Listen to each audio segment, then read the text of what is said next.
Gino in Blue Island, Illinois. Hey, Gino, can you hear me? Yep. How's it going? Great. So what's up?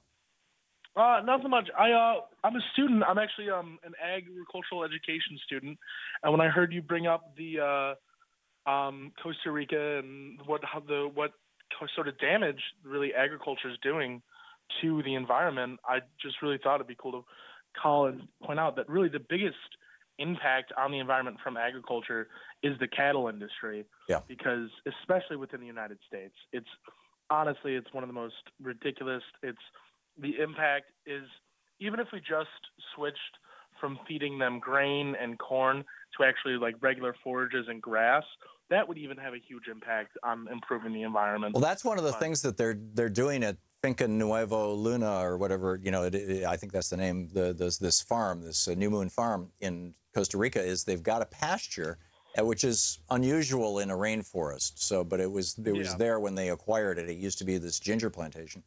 And they've got a pasture, and literally every day they've got about 8 cows. And every day they move them from one little paddock to the next. It's just all organized with electric wires.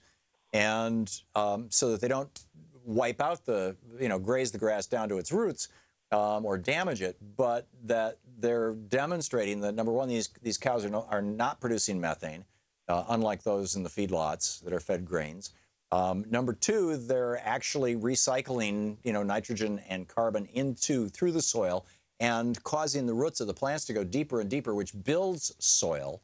And we used to have this incredible relationship between ruminants, principally bison, and the Great Plains in the United States, and it produced, in some cases, as much. Illinois. Tom Newmark was telling me the day before yesterday. Illinois used to be. There were places where the soil was literally 100 feet deep. It was considered, the Great Plains, the great breadbasket, and now not so much. But anyhow, back to you, Gino. Yeah, even in other countries, like Ireland, for example, was the first country since the 1990s which is allowed to actually import beef to the United States. Almost all the cattle from Ireland is 100% grass fed, and not only does it help the environment, it also tastes a bit better, to be honest. Yeah. There you go. I don't eat beef, but I've been told that, yes. And so it's all about ag practices. I mean, factory farming is killing the world. And by the way, it's killing us too. It's producing, a lower quality food. I mean, here we're taking these cows and we're shooting them up with hormones that cause them to become basically obese for a cow. And we're feeding them a food type, the grains, which they did not evolve to eat, which is causing them to be essentially cow obese. And then we wonder why we have an obesity epidemic in the United States. There has to be a relationship there. Not to mention, I think it was Ronald Reagan who said, cow farts are causing, methane and polluting the. Well, yeah, if you're doing these giant,